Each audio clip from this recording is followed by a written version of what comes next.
There is a silence before the world wakes, a silence older than words, deeper than thought. In that silence a monk bows, a breath enters the body, the eyes close, not to escape the world, but to return to it. This isn't just a prayer, it's a ritual of remembrance. Each beat is a doorway, each mystery a test. The Rosary, often whispered by the faithful, holds secrets that go unnoticed unless you're still enough to hear them. Many think of the Rosary as repetition, but repetition is the very thing Shaolin uses to sharpen the soul. Just as we repeat a form, a movement, a breath, so too does the Rosary train the heart to stay rooted, unmoved. In this video, we walk together through the Sorrowful Mysteries, but we won't walk with eyes closed. We will look deeply into the suffering, into the silence, and through the lens of ancient Shaolin teachings, we'll uncover something rare: the power within surrender, the strength in humility, the mastery in letting go. You will learn why the cross is more than burden, it is discipline. Why Mary's silence at the foot of the crucifixion mirrors the yin principle of true spiritual power, and why every pain you carry today can become your path to personal mastery if held with presence.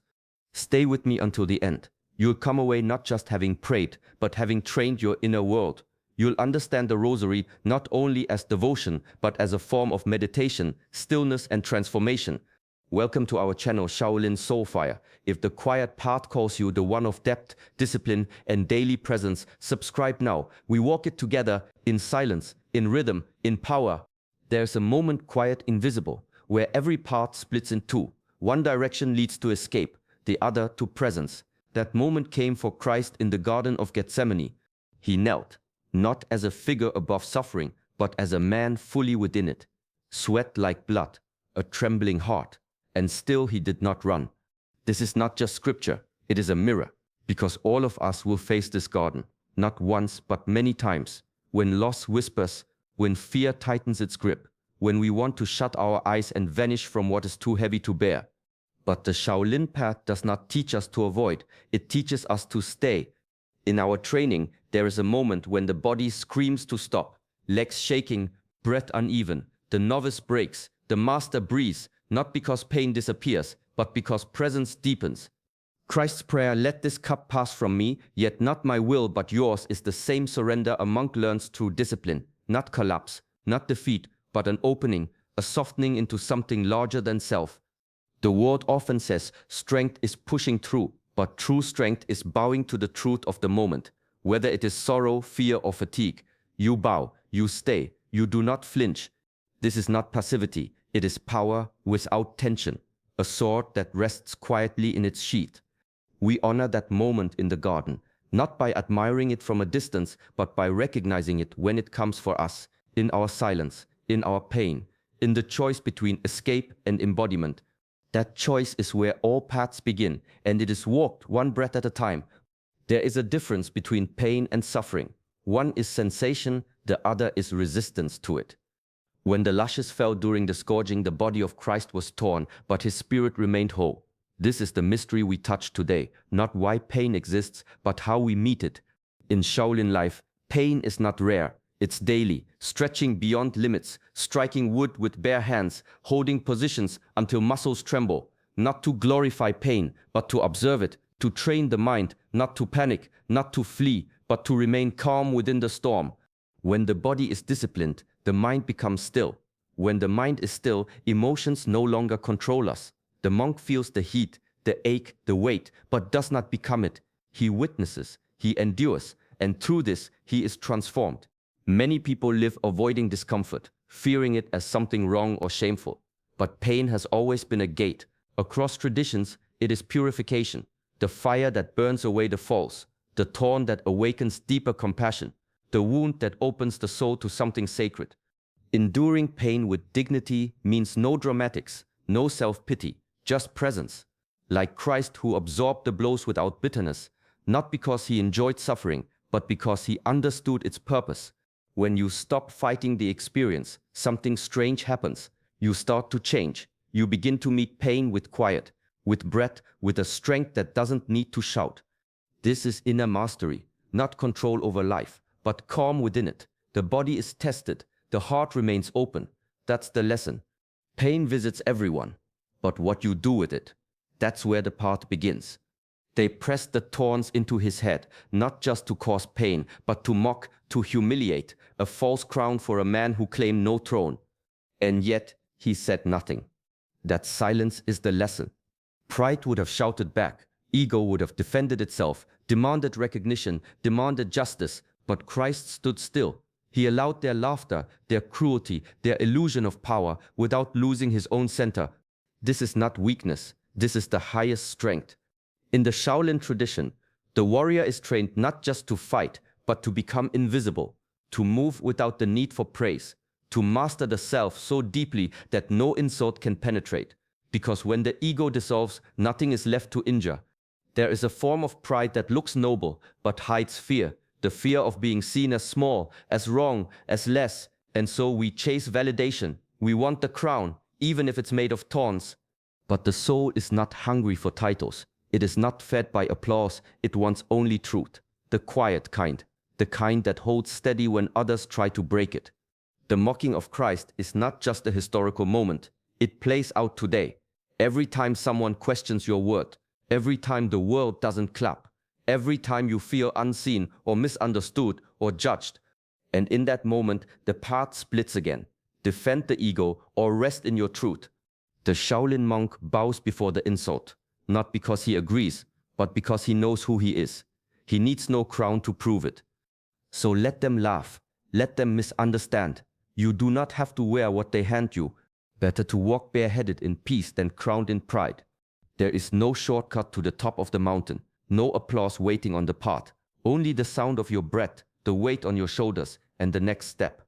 Christ carried the cross, not just through the streets, but through the full weight of human pain, betrayal, injustice, exhaustion, and still he walked. He didn't argue, he didn't ask for pity, he accepted the burden as his own. This is mastery, to carry what is yours with quiet strength. In Shaolin life, discipline is not loud. You rise before dawn, you train in cold and heat, you repeat the same motion for hours, not because someone is watching, but because the work itself shapes you. The cross we each carry is different. For some it's a memory, for others a responsibility, a challenge, a truth too heavy to share. But the question is always the same. Will you carry it with presence or drag it with resistance? Dragging the cross looks like blame, like self-pity, like waiting for someone else to lift it. Carrying it means showing up again and again without needing the world to understand. Every step you take with dignity becomes part of your training, not just physical, but spiritual. You become rooted, focused, real. The world will tempt you to perform your suffering, to seek attention for your burden, but that's not the way. The monk carries his hardship like water in a bowl, steady, careful, unseen, and so when life places weight upon you, meet it upright, quietly, without spectacle, not because it's easy, but because this is how the soul is tempered. Not by avoiding the climb, but by walking it, one breath at a time. There is a moment when even strength must fall silent, when the breath slows, the body softens, and all that's left is the letting go. On the cross, Christ's final act was not resistance, it was release, not defeat, but return, into silence, into source. This is the mystery most people fear, but in the old traditions, death was not an ending. It was a folding back into the great rhythm, like a wave returning to the ocean, like breath exhaling into stillness. Shaolin wisdom calls this Wu Wei non-resistance, not laziness, not indifference, but the mastery of moving with life, not against it, even in sorrow, even in loss, especially then. Letting go doesn't mean giving up. It means knowing when to stop clenching, when to stop grasping for control, when to trust that what is falling away was never yours to hold forever. There is a discipline in release, to let go of pride, of blame, of the version of yourself that no longer fits, to bow before change, not with bitterness, but with grace.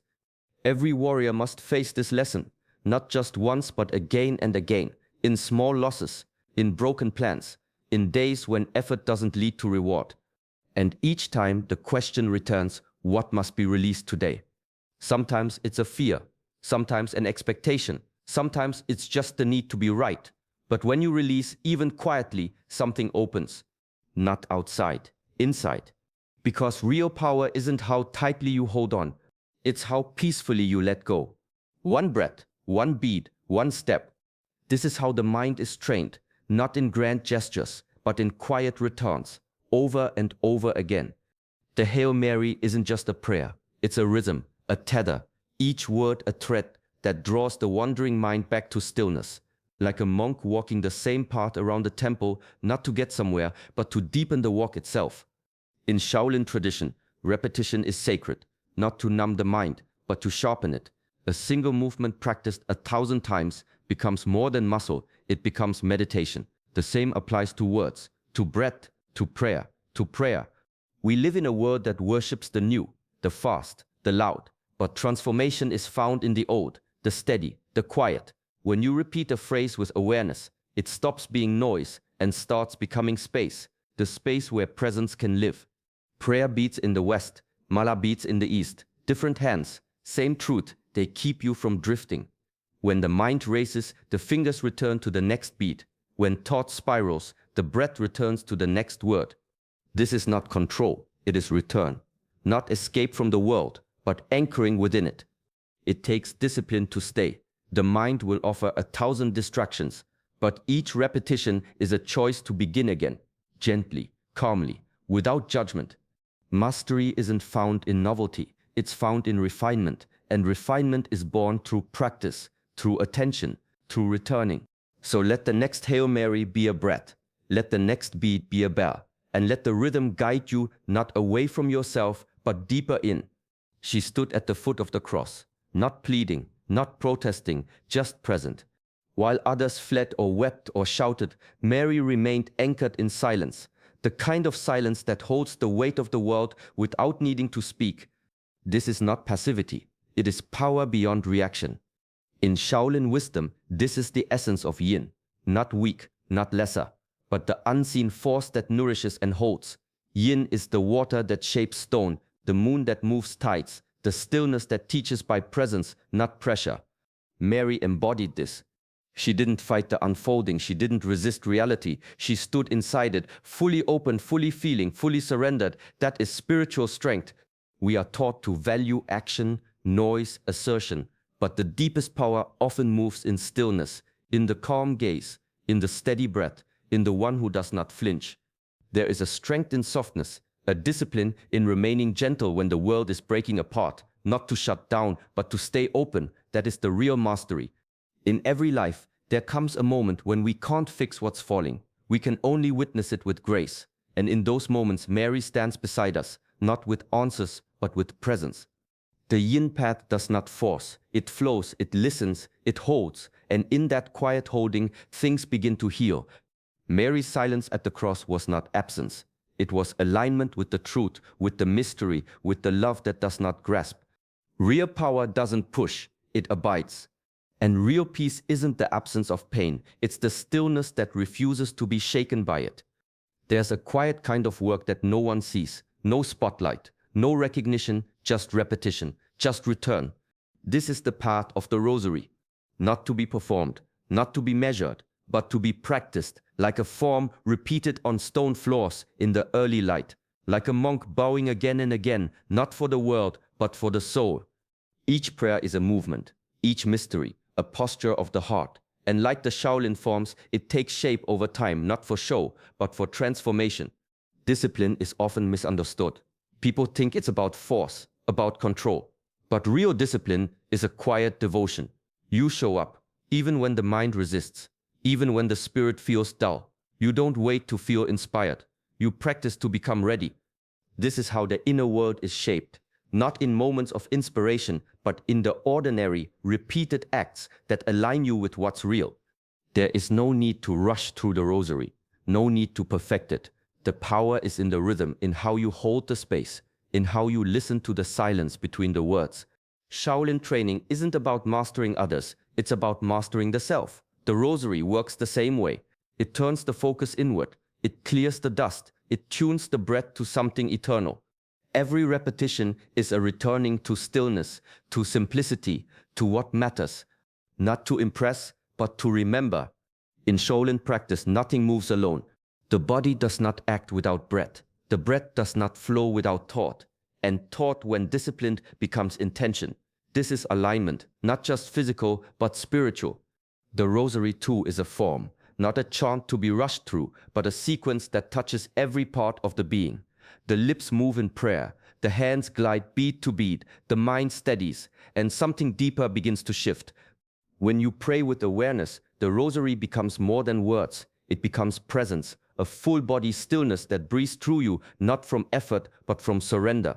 Like a monk practicing a slow, precise form, each movement becomes meaningful. Nothing is wasted, nothing is random. Every gesture trains the inner landscape. This is how prayer becomes embodied, not locked in the head, not floating in abstraction, but grounded in breath, in rhythm, in the weight of each word. It's easy to speak without meaning, to move without focus. But when movement, breath, and thought are in harmony, something ancient awakens. The outer form becomes a mirror of the inner world. You're not just saying the Rosary, you're living it.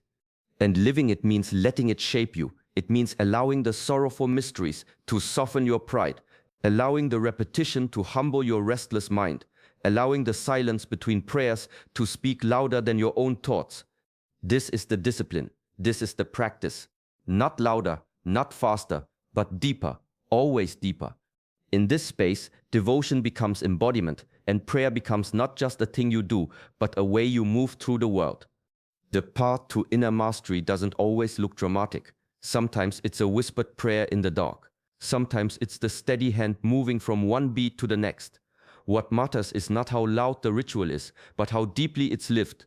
Today's Rosary offered more than reflection. It offered rhythm, a chance to slow down, to stay present, to face sorrow not as punishment, but as transformation.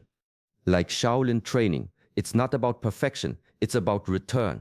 The daily choice to show up, to walk with dignity, to speak with intention, to breathe through resistance instead of fighting it. So as you move through the rest of your day, carry that stillness with you. Let it shape how you listen, how you speak, how you hold the weight you've been given. You don't need to rush. You don't need to prove anything. Just walk with presence, with quiet strength. If this journey spoke to something deep in you, stay with us. Like and subscribe to Shaolin Soulfire for more reflections that honor both ancient wisdom and everyday discipline. Until next time, walk gently, stay rooted, and let your life become the prayer.